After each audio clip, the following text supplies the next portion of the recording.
At the age of 73, Liam Neeson is one of the few actors who has managed to maintain both artistic credibility and commercial appeal for over 4 decades in Hollywood. He received an Oscar nomination for Best Actor for his role as Oscar Schindler in Schindler's List, a film that not only won numerous awards, but also became an icon of American cinema regarding memory and conscience. He has been nominated multiple times for BAFTA and Golden Globe Awards, was awarded an OBE for his contributions to the arts, and is regarded as one of the defining figures of the generation of European actors who succeeded in America.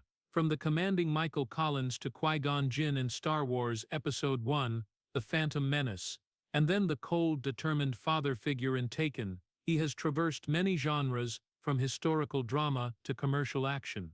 The films bearing his name have grossed billions of dollars worldwide. In America, he is not just a movie star, he is a symbol of composure, depth, and dignity. No noisy social media presence, no fiery scandals, Liam Neeson has built his career through quiet hard work and iron discipline, a man standing firm in an ever-changing industry. But success doesn't make the house feel warmer when night falls. At the age of 73, when the stage lights have dimmed a bit, he returns to rooms that feel too large and mornings without the familiar laughter. The woman who used to walk down the hallway every morning, Natasha Richardson, left forever after an unexpected accident in 2009. Some pains don't explode like action scenes, they are quiet, persistent, and linger for a very long time. There are mornings he wakes up and for a few brief seconds forgets that his world has changed forever. Then the memory returns, light yet heavy as stone. He doesn't turn his grief into public laments, he works, he raises his children, he keeps his promises to his family through presence. At the age of 73, the question is no longer how many hero roles he has played, but what remains when the roles end but the pain never does. The answer is not loud, what remains is will. The will to get up every day, take a deep breath, and keep walking even though the heart was once shattered. If the story of that 73-year-old man makes you pause for a moment, please subscribe to the channel so we can dive deeper together into the chapters of life that the Hollywood lights never illuminate. Before America knew the name Liam Neeson, before movie posters were hung in theaters from Los Angeles to New York, there was a boy growing up amid constant fear. Ballymena, Northern Ireland, where he was born in 1952, was not a land of stage lights. It was a small, cold town where religion was not just belief but a matter of life and death. When the Troubles erupted, the violence between Catholics and Protestants was no longer something people read about in newspapers. It echoed outside windows. It passed along the streets he had to walk every day. It could strike at any moment, just because you belonged to the wrong side.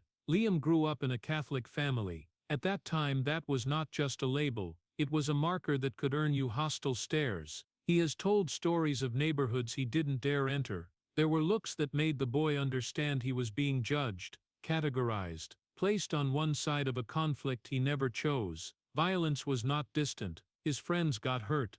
Some never came back. Explosions, screams, ambulances, whispers about someone being shot or bombed were not hot news on TV, they were everyday life. For a child, repeated fear becomes so normal it's dangerous. It no longer makes the heart race. It just sits there smoldering, like a shadow that never leaves. In the small Neeson family home, there wasn't much room for complaints. His father, Bernard Neeson, was a disciplined, quiet man who almost never showed affection. He loved his family, but his love came through strictness and high expectations, not through hugs. His mother, Catherine, was gentle but busy. The family wasn't destitute, but they weren't comfortable enough to dream big. More important than anything was that they lived in an atmosphere where emotions were not spoken aloud. When you heard that someone you knew had been killed, you didn't scream in the street. You bowed your head, kept walking, and hoped your name wouldn't be the next one mentioned. No one taught Liam how to cry.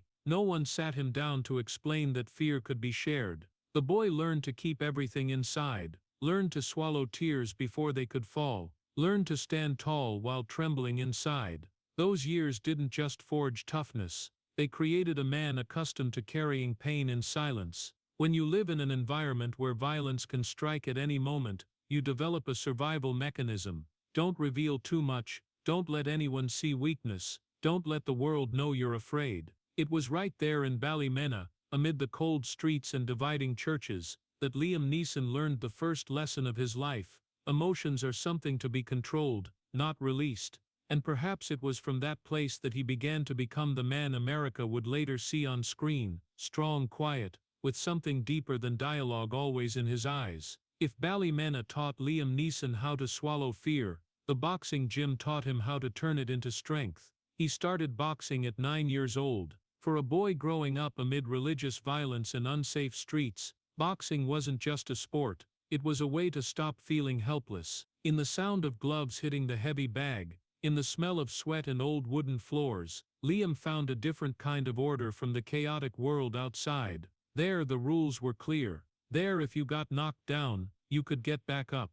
No sudden bombs, no invisible hatred, just two people in a ring and a referee. The tall boy quickly became a promising local fighter. Coaches saw in him not just physique but a rare stubbornness. He won many bouts, gained experience, and began dreaming of bigger fights. In a world where Catholics were often placed in a weaker position, boxing gave him a different identity. Fighter. There religion didn't matter. What mattered was how many punches you could take and still stand. For Liam every punch thrown was an affirmation that he wasn't a victim of circumstance. He could fight, he could control something in his life. But then came one fateful evening, a fight he later recalled more with quietness than pride. The opponent wasn't the best he'd ever faced, but a single moment of lost focus was enough. A hard, precise, unexpected punch. He couldn't dodge, couldn't block. The world went black. Liam was knocked out on the canvas. When he came to, the overhead lights were blinding, the crowd's noise hitting his ears as if from far away. The first feeling wasn't pain, but disorientation. His body wouldn't obey for those few brief seconds. And in that moment, the boy who believed he could endure anything suddenly understood there were limits he couldn't overcome. Doctors warned of the risk of neurological damage if he continued competing at high intensity. A few knockouts might not cause immediate issues, but accumulated over time, they would leave permanent marks. At a very young age, Liam had to face a cold truth. His first dream might not last. He didn't want to believe it. Boxing wasn't just a sport, it was how he proved to himself he was stronger than his childhood fears. But when his body started sending warning signals, he had to listen. Quitting boxing wasn't a decision made in one day. It was a silent struggle between ego and fear. Every time he stepped into the gym, he wondered if he was gambling his future just to hold on to a piece of identity. In the end, he left the ring. No farewell ceremony, no major titles, just a dream closing quietly. It was the first time he felt his body betray him. The body that had been a tool to fight, to affirm himself, now became a limitation. That feeling followed him for many years afterward. Looking back, he understood that punch didn't just knock him out for a few minutes. It awakened another truth. Strength is not infinite, and sometimes courage isn't charging into the fight, it's knowing when to walk away. But in his teenage years, that wisdom didn't ease the pain. He had fallen for the first time when he was still very young, not from lack of effort, not from lack of talent, but because life as usual doesn't care about a boy's dreams. From the day he left the boxing ring, Liam carried a profound lesson. You can train your mind only so far, but the body is finite. That fragility didn't weaken him. It made him more vigilant, more guarded. He learned to accept that the things you love can be taken away without warning. And perhaps it was from that first fall that part of his quiet nature was formed, not flaunting victories, not loud in defeat, just silently getting up and finding another path. Boxing ended, but the capacity to endure did not. And in that small loss of youth, a seed of resilience was quietly planted, waiting for another day to sprout. After leaving the boxing ring, Liam Neeson didn't step straight into the spotlight. No doors opened waiting for him. No one said that knockout was just the prelude to a greater journey. The years that followed were years when no one knew his name. No posters, no red carpets, no interviews. Just a tall man trying to survive in a world that didn't care much about his dreams. He worked as a security guard at a Guinness brewery. Monotonous job, long shifts, freezing nights standing alone in the dark. He drove forklifts, did manual labor to make ends meet. There was no glamour in those jobs, but something was quietly forming: patience. Acting came to him not from a dazzling childhood dream, but as an escape from deadlock. He joined local theater groups, then gradually got small roles on stage. But rural Irish theater wasn't Hollywood. It promised neither wealth nor fame, just performances in front of a few dozen people, polite applause, and a vague feeling of walking in the dark without knowing if there was light ahead. When he moved to film, he took minor forgettable roles, a short scene, a character with no depth. His name was sometimes misspelled on posters. Hollywood, if it knew him at all, saw him only as a tall foreign actor, not the kind of face studios wanted to bet on. Nearly 30 years old, Liam Neeson was still not a star. In an industry where many actors had already become famous in their 20s, he felt like he was falling behind. There were evenings when he sat alone and wondered, had he chosen the wrong path? Boxing had left him. Now it seemed, film wasn't opening its doors either. He looked at younger, more successful colleagues, and couldn't avoid the doubt. No one said it out loud, but he could feel the judging looks: too old to start, too quiet to become a star, too different from the Hollywood archetype they preferred. The biggest fear wasn't poverty, he was used to that. The biggest fear was being forgotten before ever being remembered, living an entire life without anyone truly knowing who you are. It was a quiet fear, but it wore him down. When you work hard, memorize lines, immerse yourself in characters, but then the film passes by, and no one mentions your name, you start to question where your worth lies. There were roles he believed he had done well, but they sank into oblivion, along with unsuccessful films. He didn't have a powerful PR team, no image-building strategy, just a fragile belief that if he was persistent enough, one day someone would see him. Those years weren't loud, but they were harsh. He almost gave up, thought about going back to more stable jobs, where at least he knew he'd get a regular paycheck. But every time that thought appeared, something inside him rebelled. Maybe it was the lesson from childhood in Ballymena, where he had learned to endure. Maybe it was the memory of the boxing ring, where he had fallen but hadn't been completely defeated. He kept going, not because success was certain, but because he didn't know what else to do. Hollywood didn't need him, at least not at that moment, but he still went to auditions, still studied scripts, still stood in front of the camera with absolute focus, even if the role lasted only a few minutes. In that persistence there was a smoldering sadness. He wasn't the type to loudly promote himself. He wasn't the kind of actor who drew attention with scandals. He just worked, and waited for an opportunity he didn't know would ever come. On the threshold of 30, when many people had already settled into their careers, Liam Neeson still felt like he was standing at the starting line. But those anonymous years forged him in ways no award ever could. They taught him humility, taught him that his value wasn't in how big his name appeared on posters, but in being honest to the craft. And more importantly, they taught him to live with the fear of being forgotten without letting it control him. He didn't yet know that a major turning point lay ahead, but at that time, between security shifts and forgettable bit parts, he was just a man trying to keep his dream from dying out completely. And sometimes the most heroic thing isn't winning, it's continuing to walk when no one is watching. Then the opportunity he had waited for all those years finally arrived, not with fanfare, not with grand promises, but enough to change the trajectory of his life. When Steven Spielberg was searching for a face for the role of Oscar Schindler in Schindler's List, many big names were considered. Liam Neeson wasn't Hollywood's obvious choice, but in him there was something both strong and fragile, both majestic and humane. Spielberg saw in those eyes the contradiction the character needed, a complex man, both pragmatic and full of compassion. When he was cast, Liam didn't celebrate loudly. He understood this was the biggest chance he'd ever had, but also the heaviest burden. The filming process was unlike any project he'd ever been part of. No more forgettable supporting roles. No more fleeting scenes. Now he carried on his shoulders the story of thousands of real people. The days of shooting in Poland, in settings that evoked the memory of the Holocaust, left a profound mark on him. This wasn't just a role. This was a moral responsibility. He delved deep into the character, researching every historical detail, every piece of the real person behind the script. And when the film was released, The world took notice. The film became a cinematic milestone. It won multiple Oscars. Liam received a nomination for Best Actor. His name appeared in newspapers. Photos of him in elegant suits on the red carpet were published everywhere. In Hollywood, he was no longer on the sidelines. He stepped into the center of attention. Flashbulbs, praise, handshakes from people who once didn't know his name. It all came rushing in. For any actor, that was a dream come true. But there was a truth few people saw.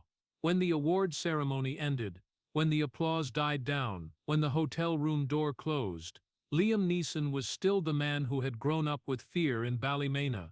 He once admitted feeling like an imposter amid the acclaim, not because he didn't deserve it, but because deep down, the boy who learned to swallow his emotions had never disappeared. Success didn't automatically erase the anonymous years. It didn't erase the knockout on the boxing canvas. It didn't make the memories of long nights wondering if he was wasting his life go away. In the hotel room after premieres, he could look out at the city blazing with lights, but inside there was still a nameless emptiness. Fame arrived quickly, but peace didn't come at the same time. People said he had made it to the top, but the top doesn't always bring a sense of completeness. He brought home congratulations, but not the answer to the old question, am I enough?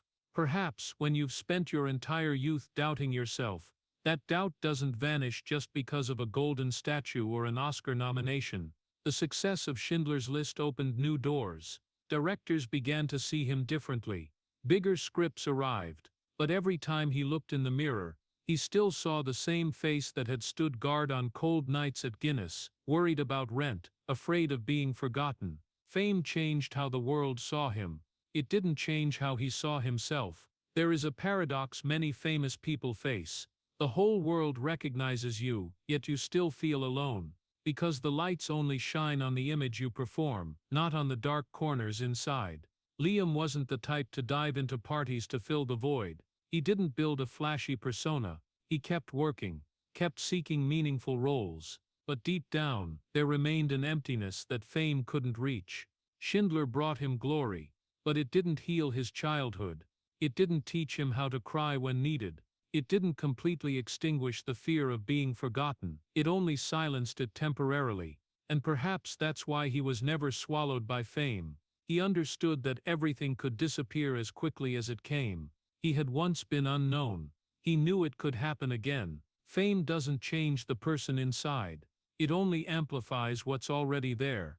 In Liam Neeson, what was amplified wasn't arrogance, but quietness. Not noise, but depth. And no matter how bright the lights, when night falls, he remains the man carrying old cracks no award can fill.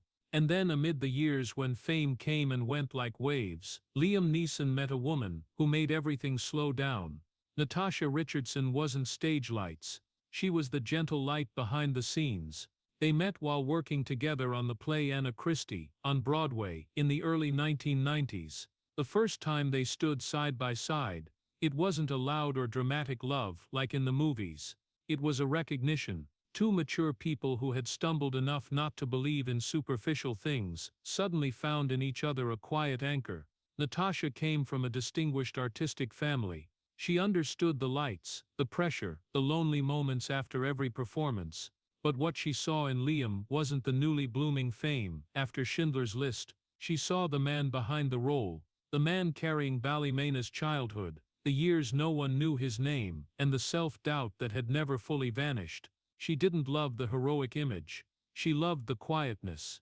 And for Liam, that was something he'd never had before, being loved not for success, but for who he truly was.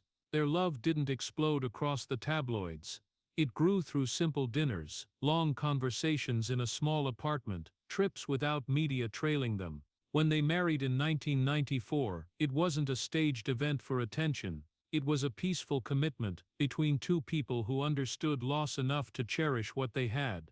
Then two sons were born. Mihol and Daniel weren't just joy. They became the center of a new world Liam had never experienced. For the first time in his life, he knew what true safety felt like. Not safety from standing in a boxing ring with clear rules.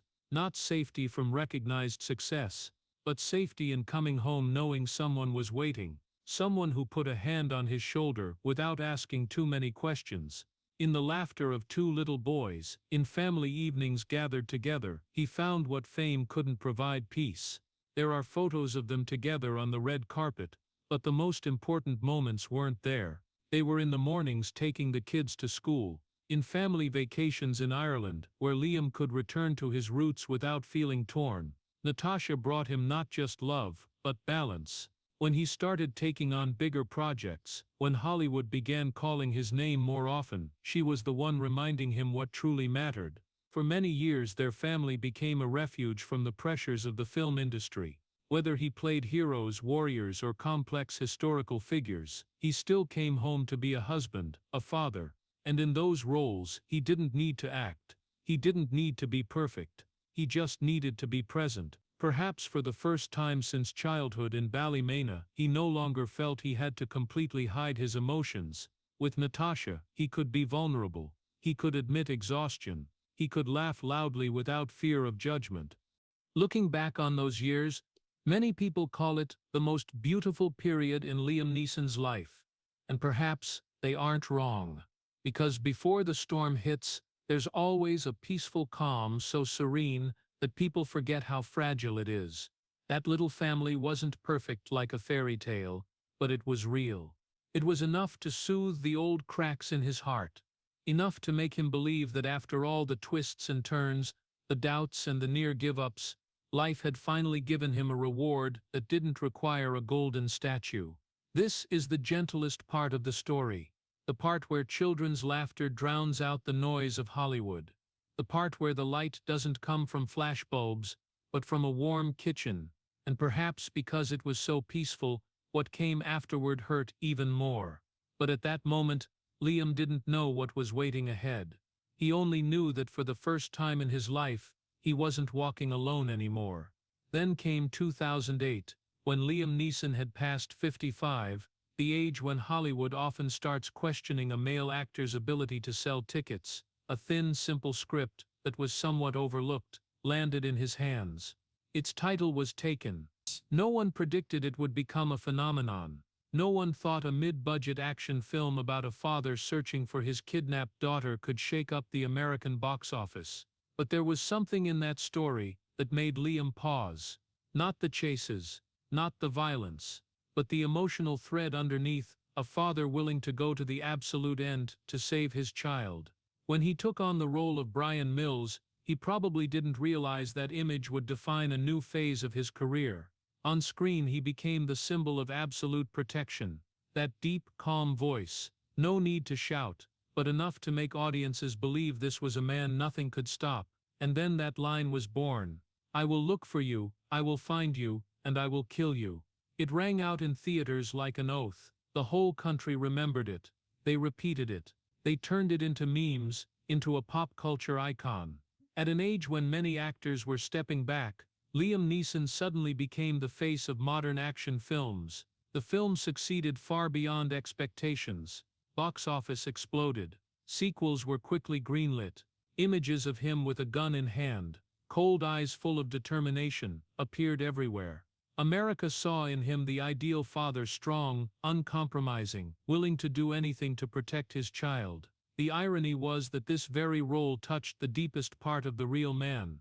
Because in real life, Liam was also a father. He understood the urge to shield his children from every danger. He understood the uncontrollable fear when thinking about his kids being hurt. But there was a quiet paradox between the screen and real life. In the movie, Brian Mills always arrived in time, always saved his daughter from the bad guy's hands, always had the chance to fix things. In real life, no one can predict what's waiting. When Taken premiered and became a massive hit, Liam was living what seemed like his most peaceful days. The family was still whole. Natasha was still there, with her gentle smile and inherent calm. The kids were growing up surrounded by love. His career was entering a vibrant new chapter. Everything seemed to be in its right place. No one in those dark theaters, where applause erupted every time Brian Mills took action, could imagine that just 1 year later, Liam Neeson's real life would face a challenge no script had prepared for. No warning, no ominous soundtrack foreshadowing tragedy. When he stood on red carpets, when he answered interviews about dangerous stunts, he didn't know the biggest challenge wasn't on set, but in real life. Perhaps that's what makes his story hurt more. The man America trusted as the ultimate symbol of protection was about to face a situation where strength, money and fame meant nothing. But at Taken's peak, he wasn't thinking about that.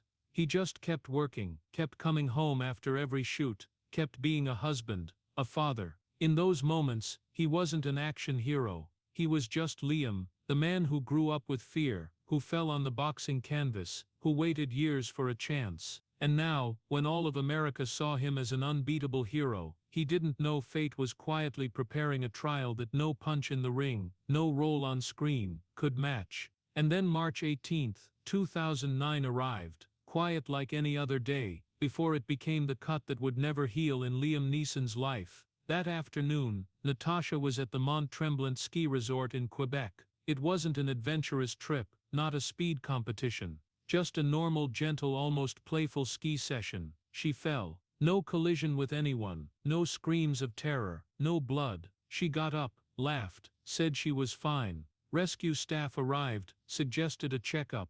She refused. She said it was just a small fall. In that moment, no one could imagine that inside her skull, a blood vessel had begun to rupture in silence. In the hours that followed, Natasha's condition worsened. Headache appeared, nausea, disorientation. From what seemed like a harmless fall, it turned into a race against time that no one realized in time. By the time doctors discovered the brain hemorrhage, it was too late. She was transferred to a hospital in Montreal. Machines began surrounding her. Tubes, lines, the rhythmic sounds of medical equipment, replacing the warm voice that once filled their home. At that time, Liam was filming in Toronto. He was on set, amid lights and dialogue, when the call came. At first the information was unclear. Skiing accident. She's being monitored.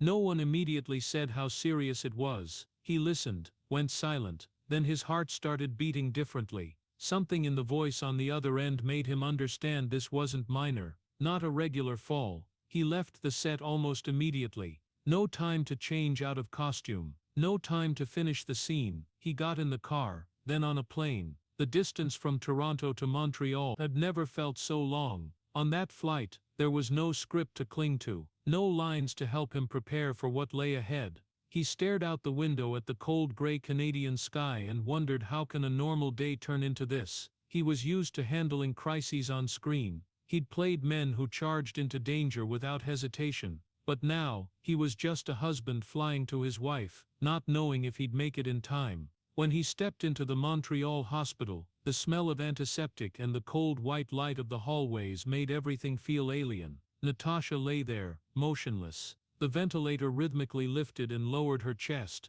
as if life was still there. But the doctors pulled him aside. They said the words no husband wants to hear: brain dead, irreversible damage, no miracle, no surgery could reverse what had happened. The ICU room became the only world that existed in that moment. The steady beeping of machines replaced his racing heart. He stood by the bed, looking at the woman who had smiled at him just days before. Her hand was still warm, but that warmth was sustained by machines. He held her hand. Perhaps he said something. Perhaps he just stood silent. No one really remembers the words in moments like that, only the feeling like the floor was dropping out from under him. In the movies, when Brian Mills faced danger, he always had time to react, always had a way to turn the tide. Here, there was no specific enemy to defeat, no action strong enough to save her, only the stark truth that sometimes life doesn't give second chances. Liam once said he and Natasha had talked about not wanting to live on machines if the worst happened. Now those words became a burden, because they placed on him a decision no one wants to make. He was there, amid tubes and wires, amid the steady ventilator breathing like an artificial heartbeat. He looked at the face of the woman who had given him his first true sense of safety. The woman who had built a family with him, walked through his most peaceful years with him. And now, in that cold room, he had to face the possibility that that chapter was over. No audience, no applause, just one man and the terrifying silence of reality. March 18, 2009 didn't start with an explosion.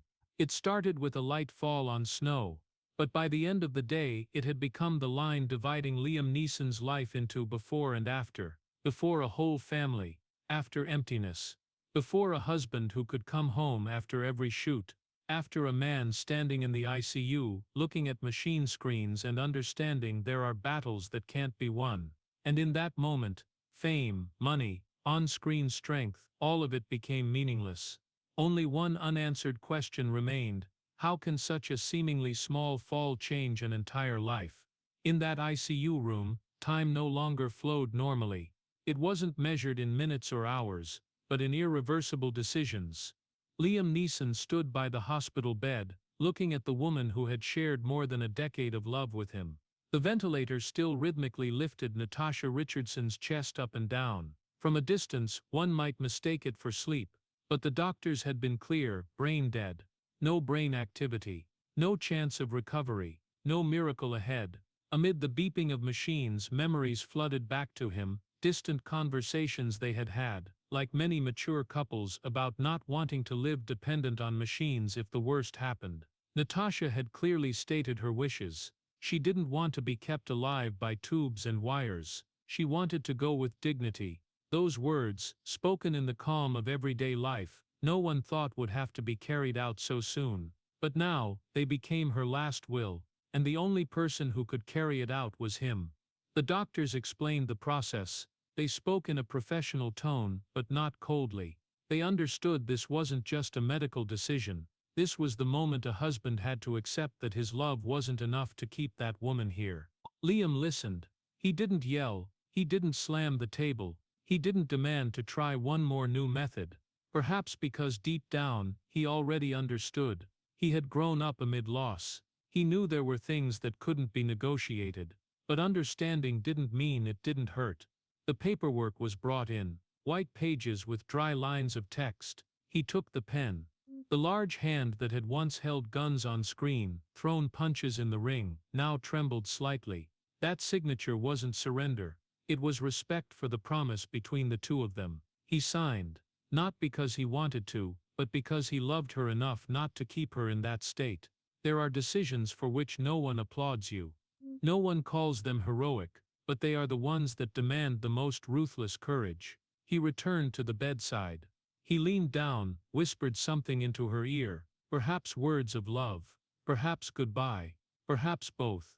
He kissed her forehead, a simple gesture they had repeated thousands of times in everyday life, but this time it was different.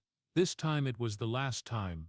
When the ventilator was turned off, the room became so quiet it was suffocating. No more artificial rise and fall of her chest, no more illusion that life was still there, only the stark truth that the woman he loved had left. But the story didn't end there.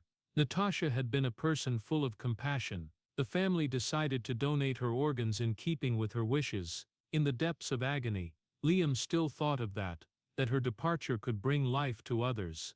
It wasn't a loud act, no press conference announcing it, just a quiet decision. Like the woman herself, while his heart shattered, a part of her body would continue living elsewhere, in another family, bringing hope they could no longer hold on to.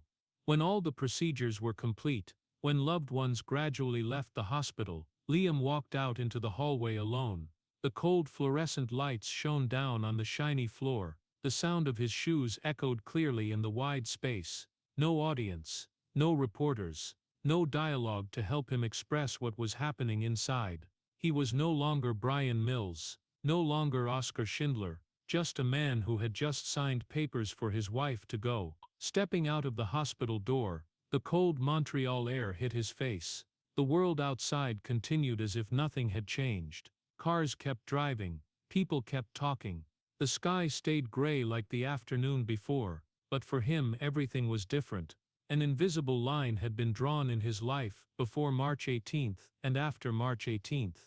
Before a whole family, after an emptiness nothing could fill. This is the most tragic climax of the story. No gunfire, no explosions, no breathless chases, just a signature, one final kiss, and the ventilator stopping. Some losses make people collapse instantly. Others make them stand there, motionless, as if the body still functions but part of the soul has been taken away. Liam didn't cry in front of cameras. He didn't turn his pain into a performance. He carried it in silence, the way he had learned since childhood, swallowing emotions inside, stepping forward even though his heart had broken. But no matter how quiet he was, the truth remained unchanged. That day he couldn't save the woman he loved, and that was something no role could prepare him for. No fame could compensate.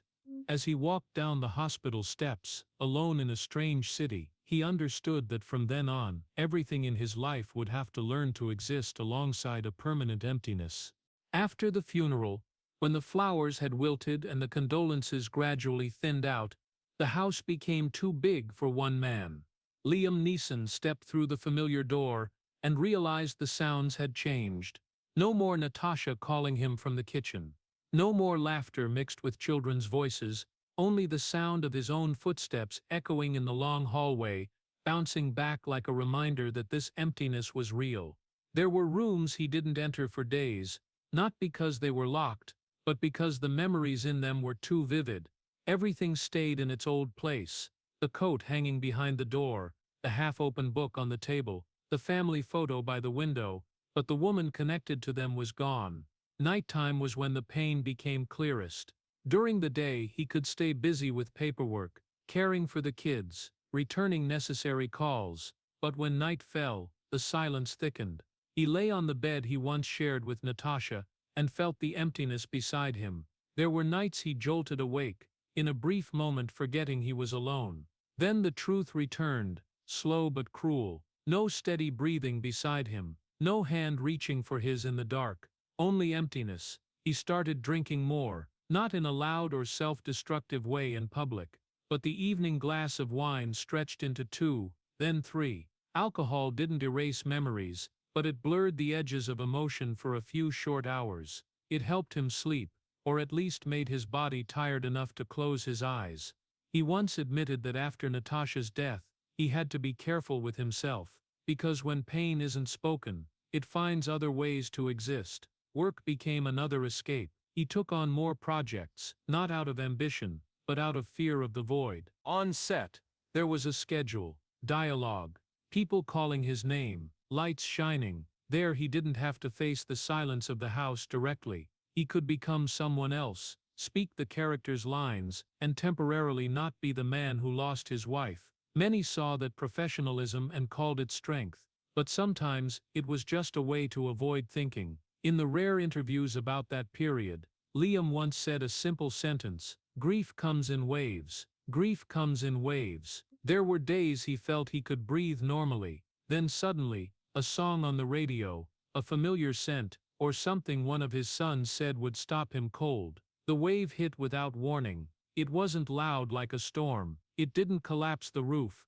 but it swept through the heart, leaving an indescribable emptiness. His children were grieving in their own way too. As a father, he understood he couldn't afford to collapse completely. He had to be present, stable, a pillar, even though he himself was swaying. There were evenings he sat with the boys in the living room, talking about their mother, recalling memories, laughing at the silly things Natasha used to do. And then after the kids went to their rooms, he sat alone in the dark, letting the sadness come. The pain wasn't loud. It didn't need headlines. No big letters on the front page. It existed in the smallest details. The second coffee mug no one used anymore, the empty chair at parent-teacher meetings, the birthday card without both signatures. There were days he thought he had gotten used to the absence. Then another day, it felt fresh as if it had happened yesterday. People often say time heals all wounds, but the truth is time only changes how you carry that wound.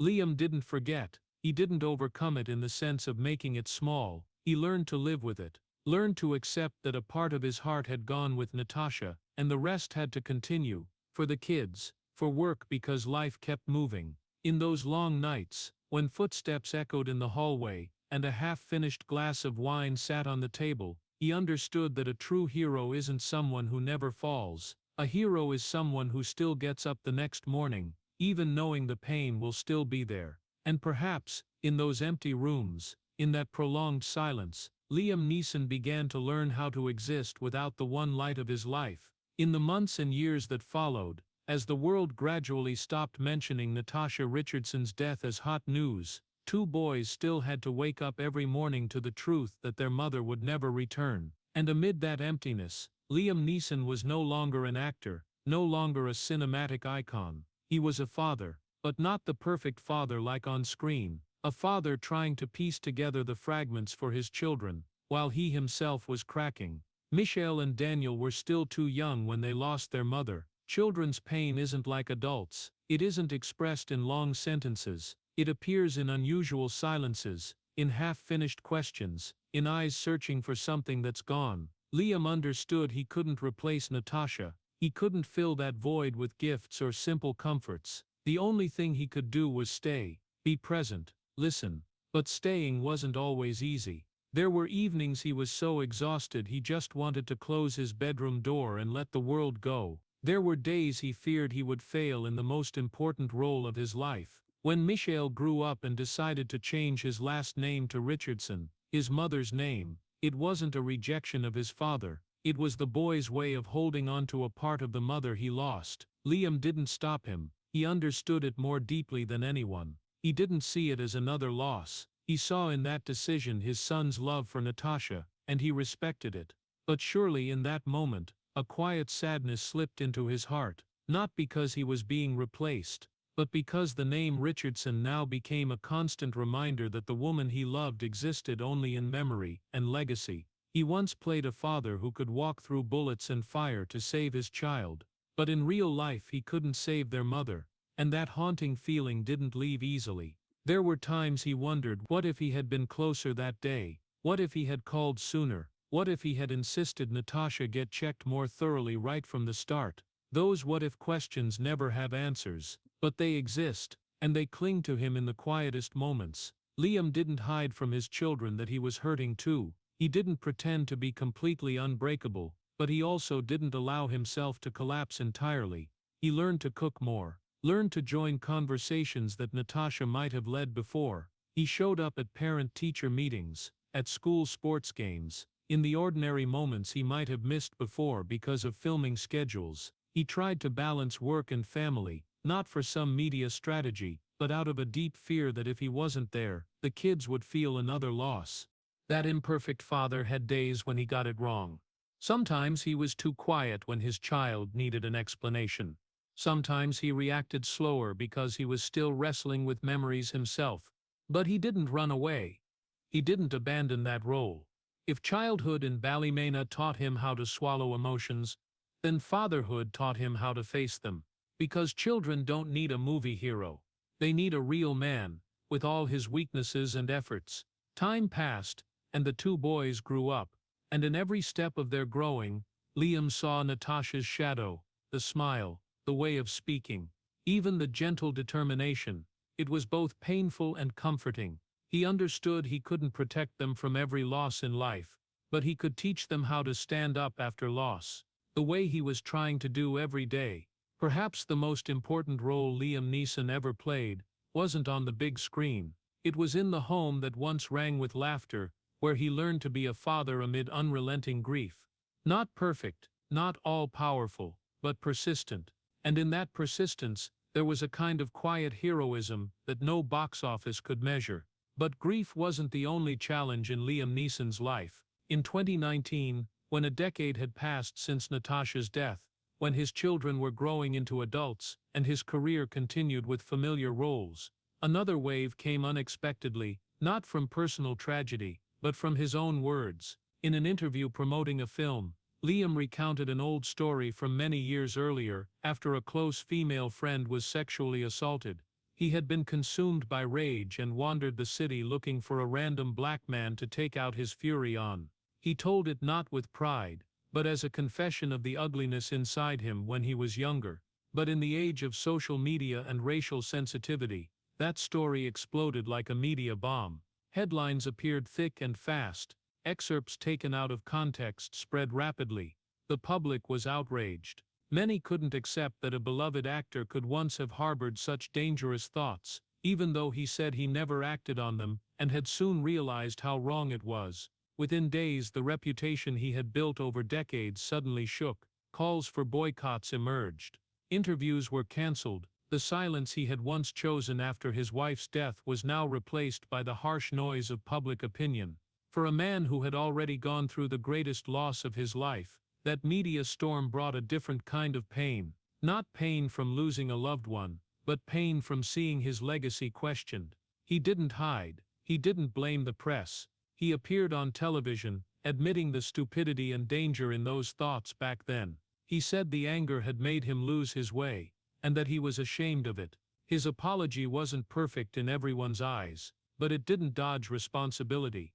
Perhaps this was another lesson life placed before him. Tragedy isn't only loss caused by fate, tragedy can also come from your own mistakes. And when you've lived long enough, endured enough pain, you understand that growing up isn't about never falling. Growing up is admitting when you're wrong and accepting the consequences. Liam didn't try to rewrite the past. He didn't try to erase the story he had told. He chose to face it, even knowing some people would never forgive. In those days he once again had to walk through the silence of his home, past his children's eyes, past calls from friends and colleagues. No longer just the husband who lost his wife, no longer just the father facing emptiness, but a man who had to ask himself, what do I stand for? He understood that words have power, that uncontrolled anger can become the seed of something terrible, and he learned not because of media pressure, but because he didn't want his children to see a father who wouldn't take responsibility. 2019 didn't destroy his career, but it left a scar, a reminder that fame, even built on talent and effort, can still be wounded by a moment of thoughtlessness. Yet what was remarkable wasn't just the mistake, it was how he handled it. No evasion, no counterattacking the public, no playing the victim. He accepted the criticism and kept walking. Liam Neeson's life shows one clear thing: a person isn't a continuous string of victories. They are a collection of light and shadow, of noble moments and shameful ones. Tragedy doesn't only come from an accident on snow or an ICU room. Tragedy also comes when you realize you once let anger lead you. But in the way he faced that mistake, there was another kind of courage, not loud, not flashy, but real. And perhaps that very realness helped him keep standing, no matter where the storm came from. After 2019, after the waves of public opinion and the lessons in responsibility, time kept moving, not loudly, but clearly. Liam Neeson entered his 70s not with a grand announcement, but with small changes in his body. He once said plainly that he couldn't do action films forever. The chases, the falls, the long hours shooting in harsh weather weren't as easy anymore. Action roles gradually decreased, not because audiences turned away, but because his body started sending signals. Mornings were no longer simply jumping out of bed and straight into the day. There were mornings he sat on the edge of the bed longer, letting his knees adjust to the weight. Muscles that once reacted quickly, now needed time to warm up. Joints that once endured hours of training now reminded him that age was real. This wasn't a sudden collapse, it was a slowing down. A gentle but firm reminder that the body was no longer in its 40s. But if the body slowed, memory didn't. Memory still moved as fast as yesterday. He could walk past a room and suddenly remember Natasha's laugh. He could watch his two sons talking, and in a moment see their mother's shadow in their eyes. Time might blur details, but it didn't blur feelings. The rooms in the house that once echoed with footsteps now carried thicker layers of memory, not as sharp as in the early years, but deep enough to never be forgotten. At 70, Liam began talking more about slowing down, not because he lost passion, but because he understood limits. He once joked that he would retire from action before audiences had to watch an old man trying to outrun his age. There was self-awareness in that, an acceptance without self-pity. But behind that light remark was another truth. When you've been tied to a strong image for so many years, letting it go feels like another goodbye. There were days he felt tired in a way that didn't come only from the body. It was the tiredness of all the long years gone by, of childhood amid violence, of the knockout on the boxing canvas, of the anonymous years, of the ICU room, of the long nights after the funeral, of the mistaken words. Each experience like a layer of sediment, not clearly visible, but accumulated. And at 70, a person starts to feel more clearly the weight of their own life story. Yet slowing down didn't mean ending. Liam still worked, still read scripts, still sought roles with depth instead of relying only on action. He no longer needed to prove who he was. He had already done that. Now the motivation was different, not proving himself to Hollywood, but choosing what suited him, choosing what didn't exhaust his body or disturb his mind. There were afternoons he sat alone in the living room, lights slanting through the window, and thought about the road he had traveled. At 73, when people ask what remains, the answer isn't in the number of films or box office revenue. It lies in existence, in the fact that he is still here, still able to look back, reflect, and accept both the beautiful parts and the painful ones. The body slowing is natural law, but memory doesn't slow. It still carries him back to Ballymena, to the boxing ring, to the Oscar red carpet, to Mont Tremblant, to the ICU room. And in that intersection between present and past, Liam Neeson is no longer chasing time, he is walking with it, slower, deeper, and perhaps more at peace than ever. When he reached the age of 73, the question was no longer how many movies Liam Neeson had made, or how many millions those movies grossed. Legacy isn't in the numbers, it isn't in box office rankings, it isn't in how he once shook American audiences with Taken, or earned an Oscar nomination for Schindler's List. Those are milestones, but they aren't the core. His legacy lies in the way he didn't collapse when he had every reason to collapse, in the way he stood in the ICU room and signed the papers for the woman he loved to go, in the way he returned to the empty house and still woke up every morning for his children, in the way he admitted his mistake in 2019 instead of running from it, in the way he didn't let the pain turn him bitter. Some celebrities are remembered for their glamour. Liam is remembered for his quiet resilience. He didn't build a heroic image in real life. He didn't claim to be stronger than others. In fact, in many interviews, he spoke of grief as something familiar. Grief comes in waves. That line isn't an inspirational slogan, it's the truth. And in accepting that truth, there is a kind of courage no award can measure. He didn't avoid memories of Natasha. He mentioned her with gentleness, without drama. He didn't turn it into an emotional tool. It was simply part of his life, not just Taken, not just the action scenes in his 50s, not just the deep voice echoing in theaters.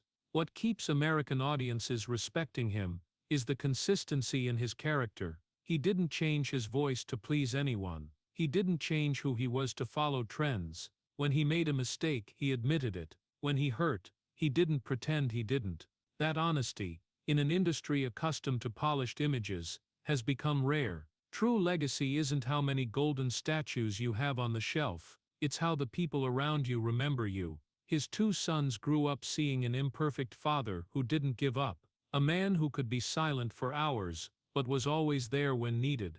Colleagues who worked with him often mention his professionalism and kindness, not loud, not showy, just someone who showed up on time, worked hard, and left without demanding the spotlight. Perhaps what is most special about Liam Neeson is that he didn't try to become an icon. He simply lived through whatever life put in front of him. From Ballymena to Hollywood, from the boxing ring to the Oscar red carpet, from the ICU room to quiet mornings at 73, he didn't run from his story, he carried it with him. And in the way he carried it, audiences found something relatable. His legacy isn't about how many characters he saved on screen. It's about not letting loss turn him into someone else. He kept his quietness, his composure, and even his ability to look at himself honestly. In a noisy world where every mistake can be magnified and every success forgotten quickly, his endurance is rare. And perhaps one day when people mention Liam Neeson's name again,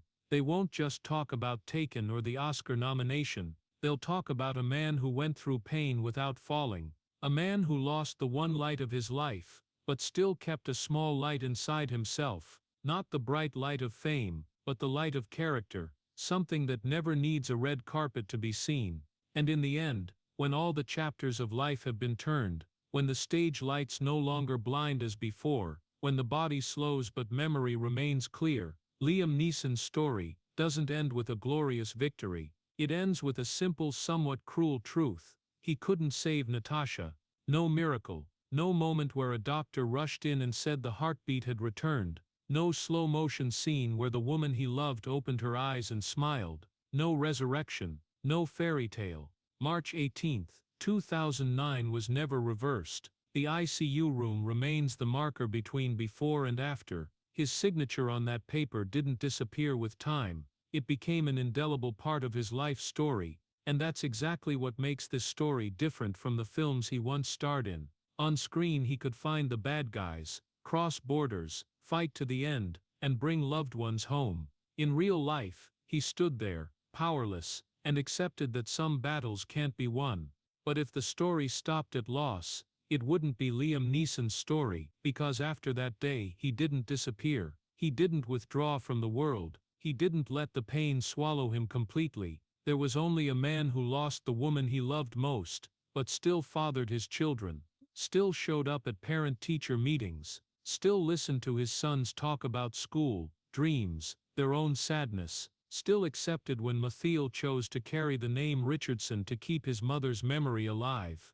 There was only a man who kept working, still went to set when needed, still learned lines, still stepped into characters with the same seriousness as in the beginning, not because he needed to prove anything to Hollywood, but because work was part of him, because in the rhythm of takes, he found structure amid chaos, because standing in front of the camera, at least for a few hours, he didn't have to be the man who had just lost part of his heart. There was only a man who still stood, not on an awards stage, not amid applause, but in the house that once rang with laughter, standing amid rooms full of reminders, standing before difficult mornings when the body was tired and memories still vivid, standing amid waves of grief that came suddenly. As he once said, grief comes in waves. People often look for redemption stories.